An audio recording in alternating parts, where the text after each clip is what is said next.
On our wedding morning, I caught my groom whispering to my maid of honor. Turns out they used my honeymoon fund for secret trips. His family begged me to stay quiet, but I walked down the aisle, grabbed the mic, and said, "Play the USB. I can still smell the hotel shampoo. That citrus vanilla scent that's supposed to be calming, but now just makes me sick." It was my wedding morning. 6:48 a.m. I couldn't sleep, so I decided to find my fiancé, Tyler, to calm my nerves. The suite was too quiet. His tux jacket was draped over the chair, his phone charger missing. The bathroom door was cracked just enough for me to hear whispering. At first, I thought he was giving himself a pep talk. But then I heard her laugh. That soft, sugary one she does when she's pretending to be innocent. Emily, my maid of honor, my best friend since freshman year of college. I froze. My stomach turned to static. Tyler said something like, "You know I have to go through with it at least for today," and she whispered back, "I'll wait, baby, I always have." I pushed the door open before my brain could stop me. There they were. Tyler sitting on the edge of the tub, shirtless. Emily perched next to him, in her bridesmaid robe, touching his face like she owned it. For 3 full seconds, nobody moved. Then he stood up fast, stammering something about how it's not what it looks like. Emily didn't even flinch. She just looked me dead in the eye, tilted her head, and smirked. That smirk lit a fuse in me I didn't even know existed. I asked him how long. He couldn't look at me, just rubbed his neck and muttered, "A while." When I pressed harder, he said, "You were just the safe choice, okay? Emily and I have passion. You and I, we make sense on paper." And then Emily, with that same dead-eyed calm, added, "At least now he'll have passion and peace." That's when I realized I wasn't dealing with people I knew anymore. I was looking at strangers who'd spent months pretending to love me, eat at my table, laugh in my face, all while using my honeymoon fund for their secret getaways. 2 years of savings, every catering shift, every overtime gone. When I found the receipts later, I saw the destinations: Napa, Asheville, Sedona. All conference weekends Tyler claimed he was taking for work. I had even helped him pack for one of them. By noon, word had spread among the bridesmaids. Tyler's mom pulled me aside, whispering so nobody could hear, "Sweetheart, please don't cancel. The guests are already here, just go through with it for appearances." I almost laughed. For appearances? My entire life had been hijacked by appearances. That's when the idea started forming. It wasn't rage, not yet. It was cold clarity. By 3 p.m., I had found exactly what I needed: the USB drive. I'd used it to store our wedding slideshow, photos of us growing up, our love story. I swapped it out. Replaced the file with something else I had pulled from his laptop backup. Something that would speak louder than I ever could. When the music started and everyone stood up for me, I walked down the aisle in silence.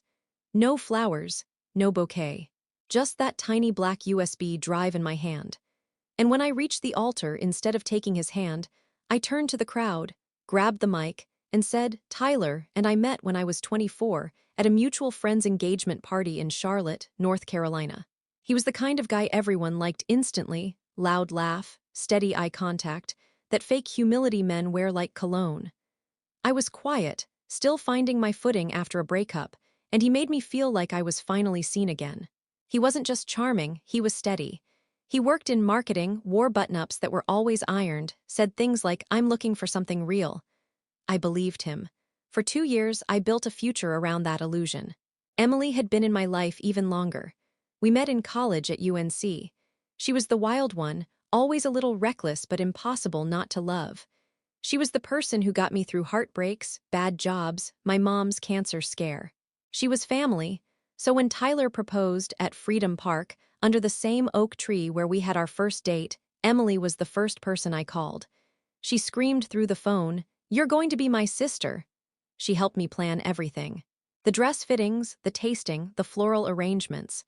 She even insisted on managing the honeymoon fund, saying she'd track the payments since I was juggling bills and vendors. I didn't think twice. She'd always been good with money. Over the 2 years, I saved every penny I could. Double shifts at the bakery, freelance work on weekends, skipping vacations. Tyler promised he'd contribute when his next bonus came in. He never did, but he always said, "We're a team. My part will come later." Looking back, I see the signs now.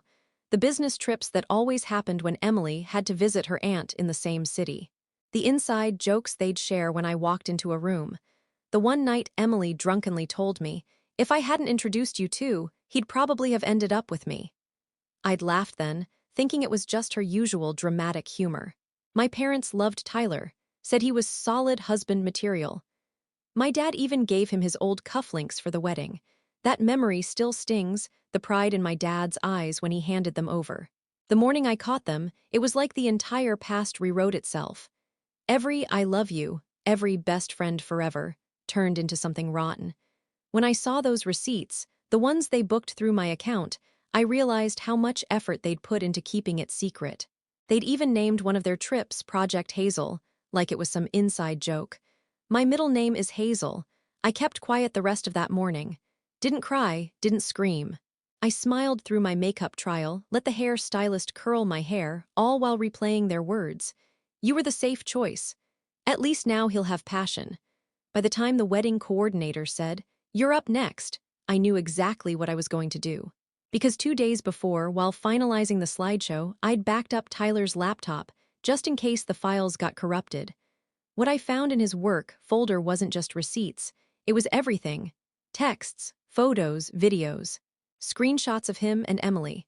Even an email thread where he told his best man, "I'm marrying her because she's stable. M is the real deal."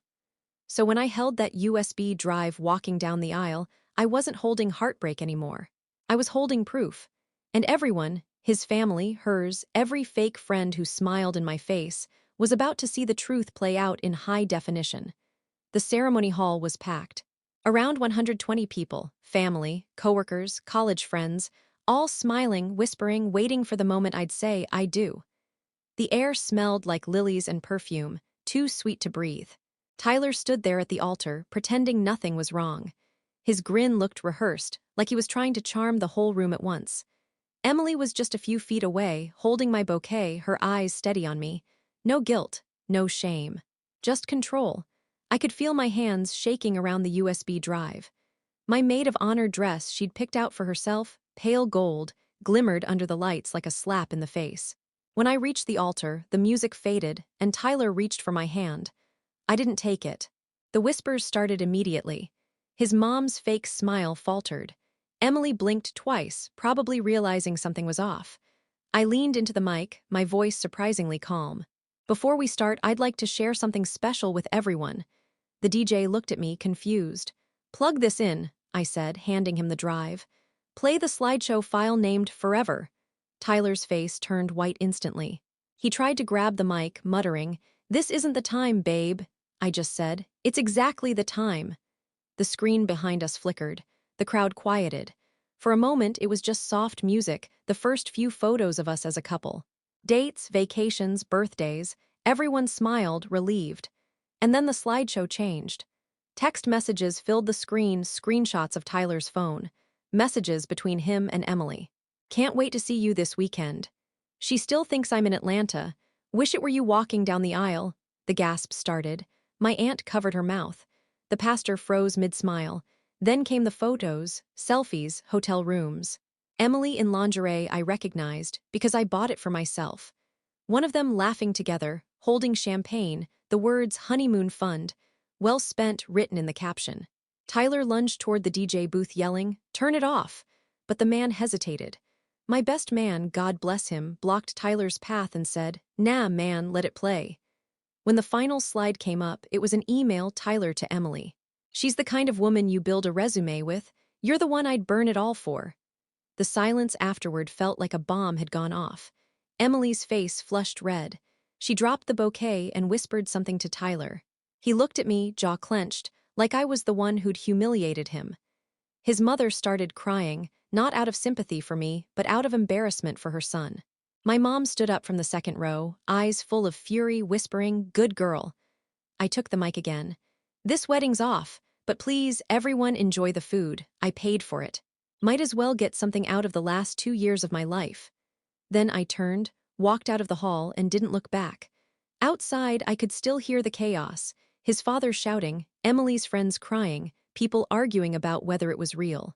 I walked straight into the lobby, my heels clicking like gunshots.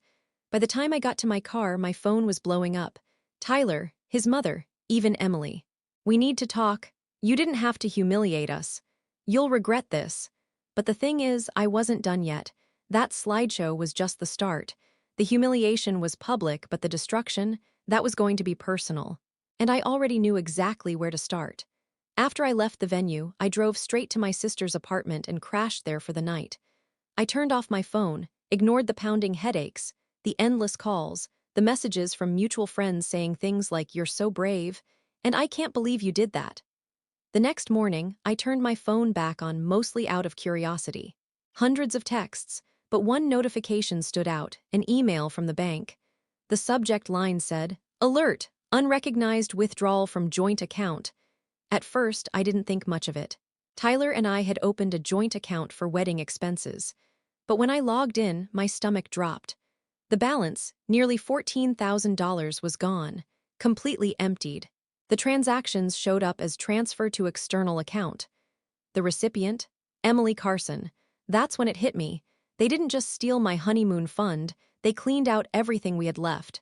I called the bank immediately, explaining the situation, saying the account was supposed to require both signatures for major withdrawals. The representative sounded sympathetic, but told me the request had been digitally approved, which meant Tyler had forged my e-signature.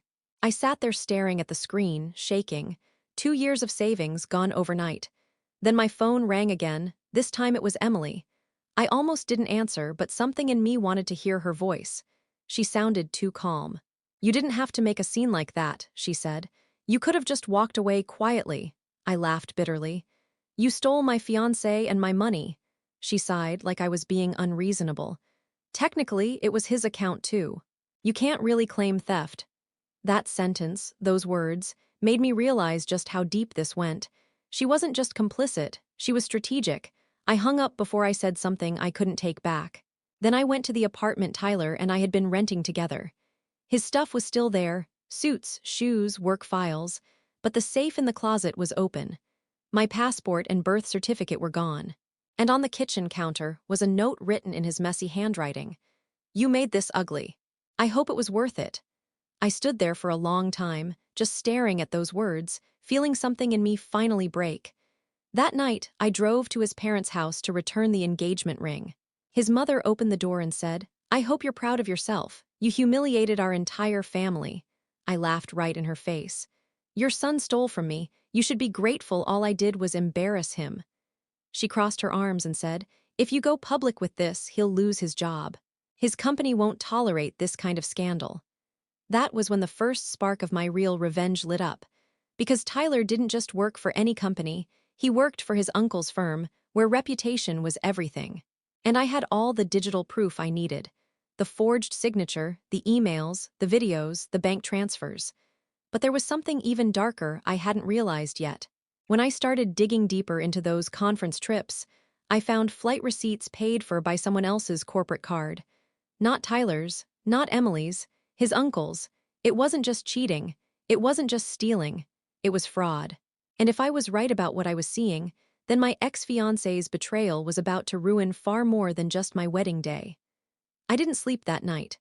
I sat on my sister's couch with my laptop, coffee gone cold, replaying every little detail from the past 2 years.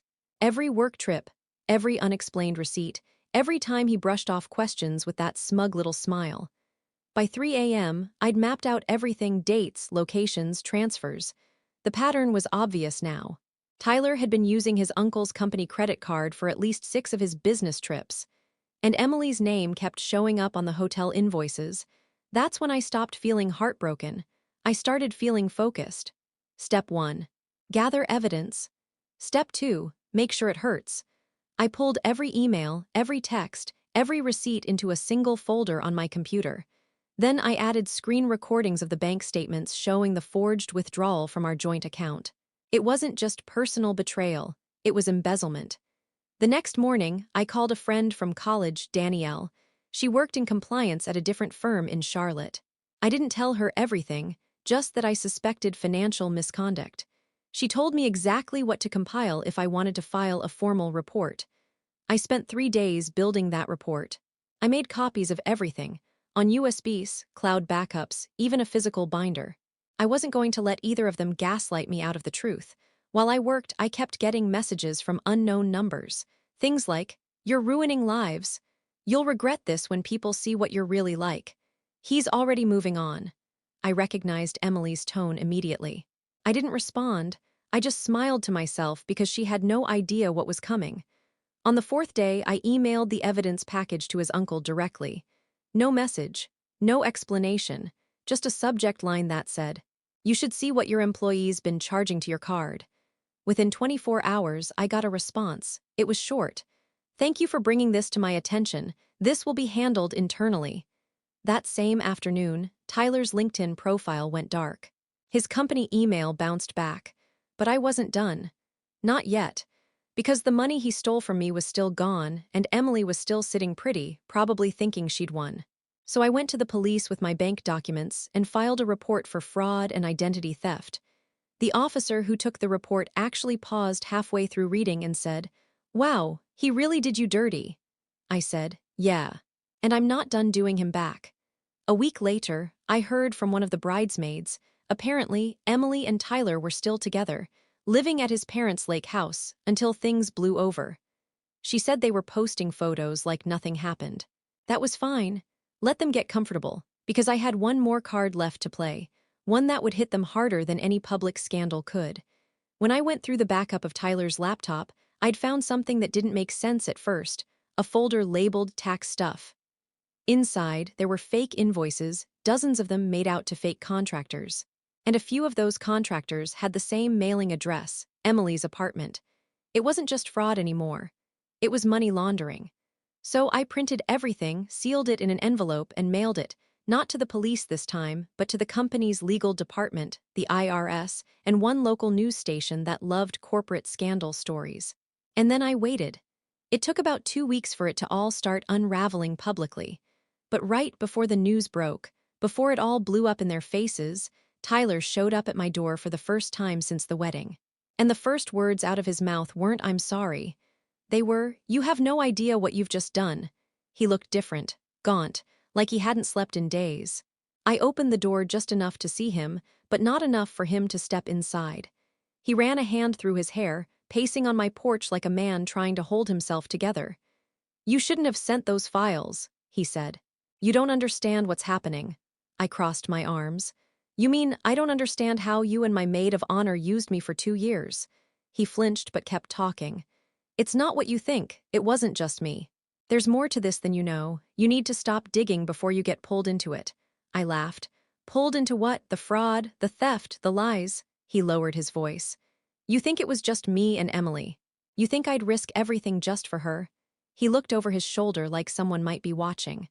"My uncle, he's been using that card for years. Those contractors I billed, they were his. I was just the name he ran them through." For a second, my blood ran cold. "So you're saying your uncle, he's the one who told me to make fake invoices, said it was how he kept his taxes low. I went along because I didn't want to lose my job. But when you sent him those files, you didn't just take me down, you exposed him." I stared at him, trying to figure out if this was guilt talking or just another manipulation. "You forged my signature," I said flatly. He nodded. "I did, but it wasn't just for the money. He told me to use a personal account to move it so it wouldn't get flagged. Emily offered hers. I swear I didn't mean for you to get dragged into this." I stepped outside, shutting the door behind me. "You're trying to tell me this was some kind of cover-up, that you were a pawn?" He met my eyes. "I'm saying you don't know how dangerous he is. You think he fired me? No, he's making me take the fall. He already told the investigators everything was my doing. He's framing me for the whole operation." That's when the fear finally hit. Not for him, but for what he might do now that he was desperate. He leaned closer, voice low and raw. "He knows you sent those files. He knows you had access to my laptop. If he thinks you can prove it was his idea, he won't just let this go." I didn't say anything. I just stepped back inside and locked the door. He started banging. "Please, I'm not lying. He'll come after you too if this goes public." I called out through the door. "Then I guess I'll see him in court." He stopped pounding. For a few seconds, it was dead quiet. Then he said something that chilled me completely. He already called Emily. She flipped. She gave him everything, including the backup drive. My stomach dropped. "What?" "She told him about your copies, about the police report." She's protecting herself now. She thinks if she helps him, he'll get her a deal. He started to cry then, actual tears. She set me up too. You're not the only one she played. I didn't know what to believe. All I knew was this. Emily wasn't just a traitor. She was calculating. And now she had leverage in her hands that could ruin me just as easily as it had ruined him. When he finally left, I sat on the couch for hours, shaking, replaying everything in my mind. For 2 years, I'd thought I was living a love story. Then I thought I'd uncovered a betrayal. Now, I realized I was standing in the middle of something bigger, a whole web of deceit that started long before I caught them in that bathroom. And if what Tyler said was true, then Emily hadn't just stolen my groom. She'd been planning to take me down all along. I didn't believe Tyler at first. I thought he was just trying to drag me down with him. But then, 3 days later, I got a call from a blocked number. It was Emily. Her voice was calm, smooth, practiced, like she'd rehearsed the whole thing. "Hey," she said, "you really shouldn't have involved the police. You made a mess you don't understand." I stayed silent. She kept going, her tone sharpening. "You were never supposed to find out. You were supposed to marry him, take his last name, keep the accounts in both your names. It was clean. It would have worked." I finally spoke. "What would have worked, Emily?" Her laugh came out low and quiet. "The plan, the one your precious Tyler never understood." And then she told me everything. Turns out this started way before the wedding. Tyler's uncle had been using the company card to move money around for years. Phony contractor invoices, fake payments, offshore transfers. But he needed people he could control to do the dirty work. Emily was one of them. She met him first at a charity event. She'd been working freelance PR gigs, broke and desperate. He paid her to consult on fake accounts. But it wasn't just money he offered.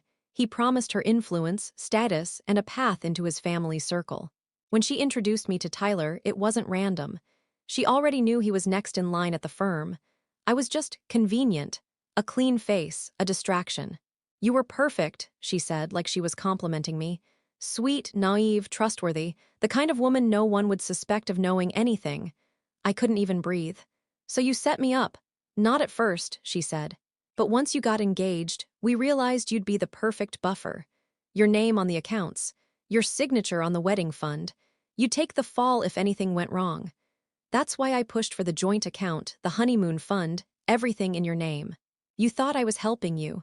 I remember whispering, "You ruined my life," she chuckled.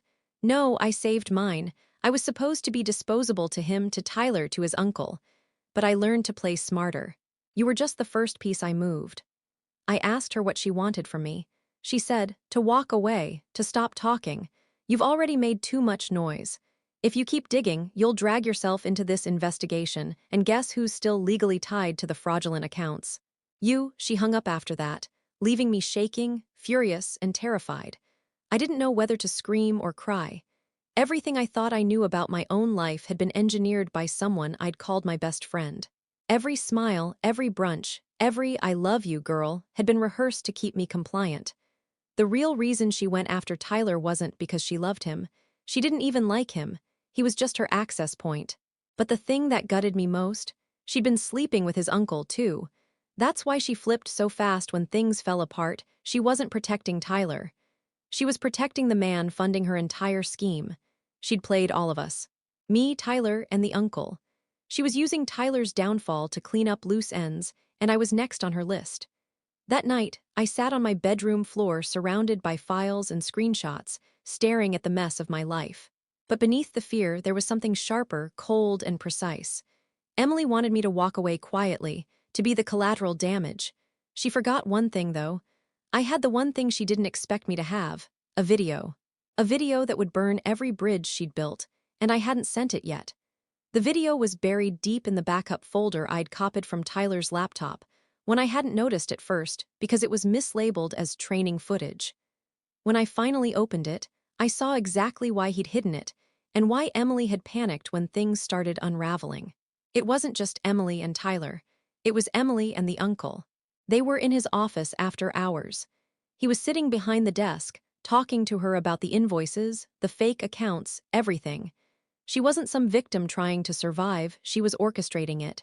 At one point, she even said, "Once the wedding happens, it's airtight. Everything looks legitimate on paper."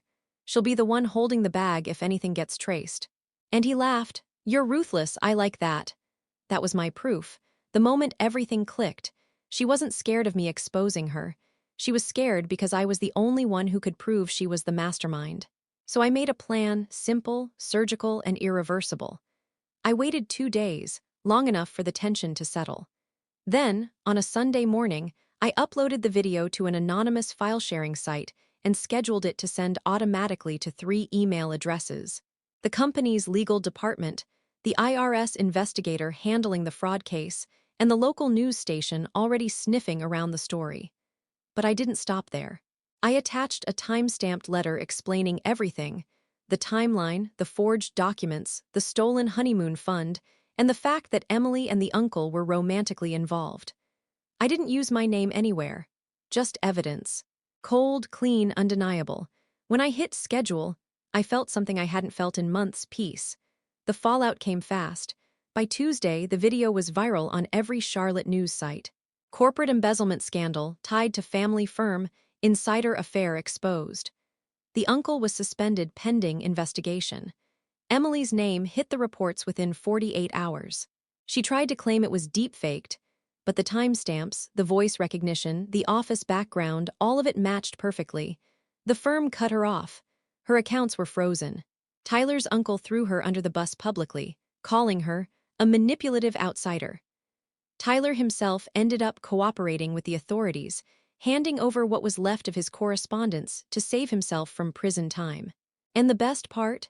The bank reversed the joint account withdrawals after confirming the signature was forged.